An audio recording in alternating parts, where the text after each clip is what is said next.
Well, hello everybody. Welcome back to another edition of Let's Paint. I am your host, Trooper6. This is Pungo Paints, and today, as you saw from the thumbnail, we're going to be doing a Starfield-inspired Space Marine. So, it's going to be a very simple color scheme here. The Constellation group that you join in the game, the spacesuit they give you is kind of this off-white with red shoulders. So that's all we have here. This is a Assault Intercessor Marine body.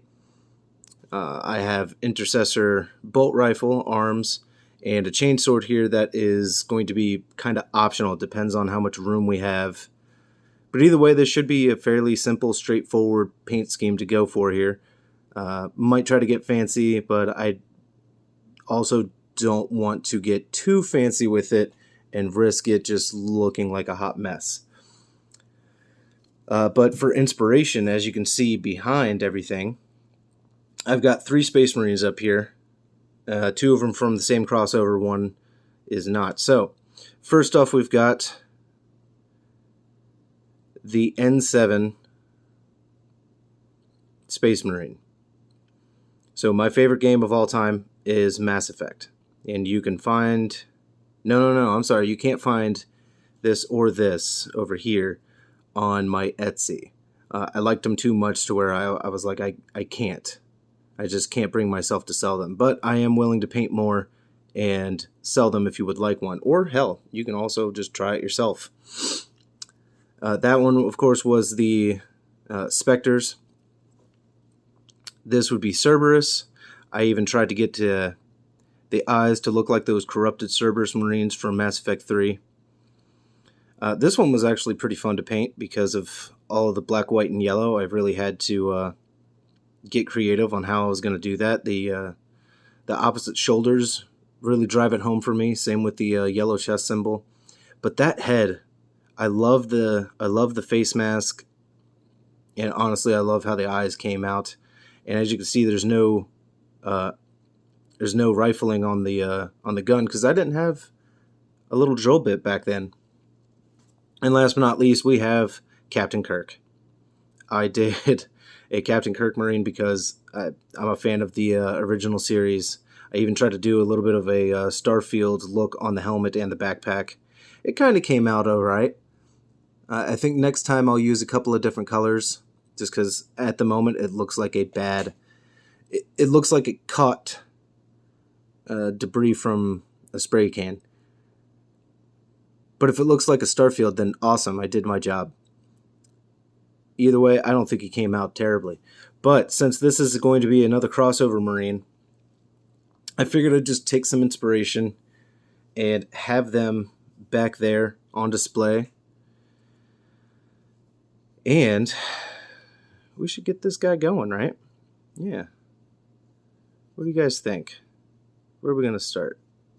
Obvious part are the soft parts.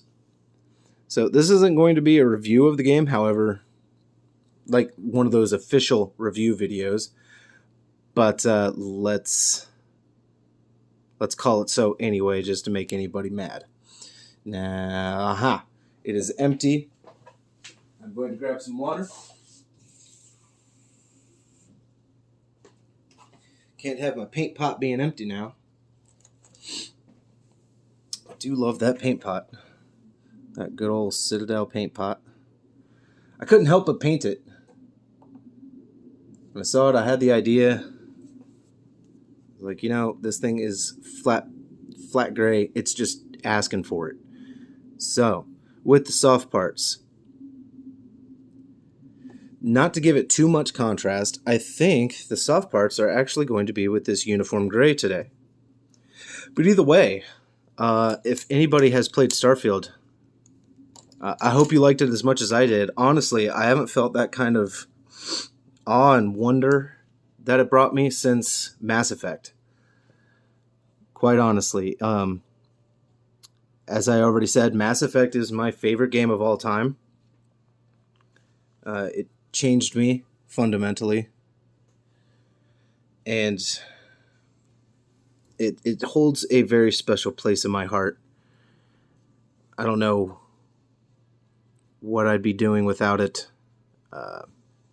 Honestly, probably not too much different in life. Then again, that's hard to tell. You could, butterfly effect. You could go back in time and erase one little deed, and it might just change things. I never would have annoyed my friends talking about it. They actually said that I had talked about it way too much, and I can understand, if it was just a video game to you, but to me it wasn't. It was an eye-opener. It was a life changer. But we're not here to go balls deep into Mass Effect. Maybe one day if we do another Marine, maybe I'll do another Cerberus Marine for you guys. If you would like to see that, go ahead and let me know in the comments. Or if you follow me on Instagram, go ahead and just shoot me a DM or something, or comment on a post. Hell, you can go find the post that I made about those guys and chime in on that. But either way, Starfield. So to all the people that were waiting and still waiting, and I'm even one of them now, waiting for Bethesda to do Elder Scrolls 6. Yeah, I don't blame you. I would like it too. But I can see why they haven't done anything for the past 10 years, because I believe this is a 10-year project that they were working on. And is definitely worth it. Now, I've heard there's a lot of people with a lot of gripes, so I'll air my grievances right out in the open first. My first problem with the game, and really one of the only problems I think I have, as we go cherry picking on things and nitpicking, other things might surface to my memory. But either way, at the moment, my biggest complaint was, good Lord, I don't think I had played a glitchier game. I didn't run into some of the crazy things that had happened to a lot of people. Buddy of mine asked if when I took off from a starport or from a landing site that the city went with me. No. No. I've even seen one online. Somebody took off and they glitched out of the ship and they just sat there on the planet, watched their ship fly off. I was like, oh, that sounds super fun. None like that really happened. It was your typical little Bethesda glitches. Objects bouncing around as they loaded in. You start up the game, or you transfer from like outside the ship to inside the ship, and then a couple of the items just go flying across the room. I've had plenty of that. The most common one was a sound glitch. For the love of God, I don't know what the hell was going on with it, but the sound would cut out, and like little things. So your little jump pet, that sound every now and then would cut out.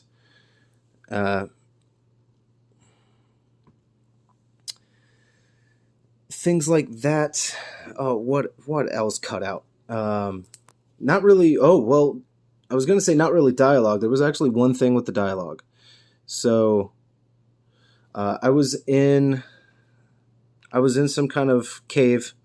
It was a mining facility, and I was hunting some pirates. And there was a booming echo. I mean, a ridiculous echo. Oh, I forgot one little part. Oh no, I forgot the front too. Anyway, there was a just this weird ass echo going on with everybody's speech and all the weaponry. I didn't know what the hell had happened. And so I turned around, went out the door. Usually little glitches like that, you just change the scenery and it pops back in, but that did not work. I ended up having to load up a save that was just a little bit previous to it, and luckily for me, I save a lot, especially with RPGs and whatnot. I kind of consider it like a form of metagaming. I don't like to save too much, because once I've made my choice, I want to kind of, that's it. It's like life. Once you made your choice, that's it. You just roll with it and you make do with what you can. It's basically just for emergency purposes. If I get locked into something that I did not want to do yet, I can back out real quick and go do something else. Basically what I was keeping it there for. And then once that little sound glitch had happened, I used that as another example of why I save as much as I do. I'm not ridiculous, but I try to remember to save it, because there are times when you die and when it loads back up, I'm like, good Lord, I have to do all of that again.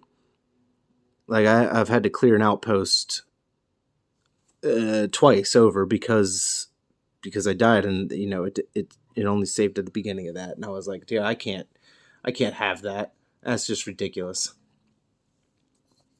Especially when it was a real tough one, and maybe I'd leveled up and I chose something and now I can't remember what it was.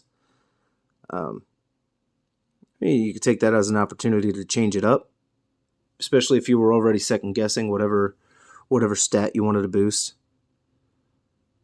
But I would say the absolute most common glitch that I had found was no doubt the grav drive sound glitch. That's just what I call it. I'm going to leave that, but I will paint the islands black. Yeah, so most of the game, whenever I'd boot up the grav drive and whatnot, the sound from that just wasn't there. All the button clicking and knob turning, none of it registered. And that had me not exactly put off, because I can roll with little things like that. It wasn't a gameplay glitch. It was just a minor little sound glitch, and I really couldn't care that much about it. There were some times with repercussions that I thought were coming and didn't come. I didn't understand what the hell was happening. I remember specifically I went, I call it the Wrath of Khan mission. I ran into some settlers that had been lost, or not really lost, but traveling for like 200 years from Earth, and they arrive in orbit over this planet that's already inhabited. And they're like, yo, what the hell? That's our claim. And also, no one was responding to our hails because their technology was too old. So they were confused. They were like, what the hell is going on? And why are all you people? Where's my horse? So you take it on. You take on the mission to try to sort things out for them. You can try to get them a spot on the planet. You can try to convince them to go away. You can help them in a couple different ways that I can't exactly remember at the top of my head right now. I chose to help them, but that captain was so adamant that I am to go down there and talk to the leader of that little city, and they won't settle for less. They were like, that is our planet. We are not leaving. Tell them to go. And she was being such an ass about it that I was like, yeah, I was going to help you. And now I'm pretty much not going to help you whatsoever. I'm going to go out of my way to make sure that you don't get exactly what you want. And let that be a lesson to anybody. You need some help? Don't be an ass about it. I can understand you're frustrated. Because that ship left, and it wasn't them that left. They are like the grandchildren, the great-grandchildren of the explorers who actually set on that mission first. They got generations that have been waiting to get there, and they finally get there, and someone else is there. I get it. I can sympathize with you. I can't empathize with you. But I kind of get it. So I did my best. I came up with an alternative. I was like, look, I'm going to go and purchase them a grav drive with my money. You have your engineers retrofit it onto their ship, and they can get the hell out of here, and they can go find another planet. And I was like, well, I'm going to hear it from this lady. But that's fine. I don't really care, because hopefully there was going to be a dialogue option to be like, well, you were an ass about it, so I decided the hell with you. There wasn't. I actually didn't get to talk to the captain at all. I'm sure I could have tracked her down, and I want to say I did, because I was like, there's just no way. Because I got the grav drive, got it installed, I worked with all the engineers, and everybody was excited. And they were like, hell yeah, we can get out of here, blah, blah, blah, blah, blah. I was like, okay. Didn't y'all want this planet? I went to the captain. And she was like, all right, we can be on our way, and blah, blah, blah. It's like, seriously? You're not pissed? You entrusted me to go down there and negotiate for you, and you wanted the planet, and you didn't get it. You don't have any words for that. You're just excited that I got the grav drive. Okay. Like, I can let it go. But at first I was really looking forward to that kind of conversation and debate. I was like, how is this going to go down? And it didn't. And I was kind of upset with that one. It was let down. It was very anticlimactic. I checked up on them one more time, and their ship was still in orbit. So I was like, okay, I guess I'll go back another time, and because there was an activity, like a little, not exactly a side quest, but a bonus thing that you could do, was to go and check on them. And so I at least that's what I thought it was to go and check on them. So I tried, and they were still there. I was like, okay, I got you the grav drive. Aren't you gonna fucking leave? Maybe I should have explored some planets, because that was one thing I didn't exactly do in the game. As much as I was looking forward to exploring like I did in Mass Effect, I went to every damn planet. I drove the Mako all over the place. God damn, that Mako sucks. Anybody who says, oh, the Mako was the best, you're just trying to be, I don't even want to say edgy. I can't even think about it. I don't know. It wasn't the best. If you liked it, that's good on you, but it wasn't the best, so knock it off. I will stand on that one. I will stand my ground there. You're ridiculous. Nostalgia, yeah. That thing was awesome. And I actually do like the Mako. But man, that was a son of a bitch to drive. Don't act like it wasn't. And if you say that's part of the charm, then, oh my god, just get over yourself. It is part of the charm, but dude, whatever. There's a line. Either way, so yeah, there were a couple of times with dialogue that I was like, really? There's no kind of repercussion. In the game, you can convince people, so you can try your hand at persuading them, and you have all these dialogue options. Well, none of the like higher ones were really working for me, but I know pretty much, as far as I could tell through my playthrough, as long as you chose like the top one, maybe the top second, you were guaranteed to convince them, no matter what. And honestly, it felt unfinished. I was like, aren't I supposed to be convincing these people? Some of the dialogue options just didn't make sense. It's like, oh, I'm glad you're seeing it my way. I'm like, I just started the conversation. How? What? I should have said this, and then I would have been like, I'm glad you're starting to see it my way. and their responses sometimes didn't even add up. I don't. It was weird. It was weird, but I let it go because I was honestly like I'm still enjoying the game. Despite what people might say if they hear that part, they'd be like, I don't know, you don't sound like you were enjoying it, or sounds like you were just trying to willfully ignore it and just carry on your business. Maybe, buddy. Maybe.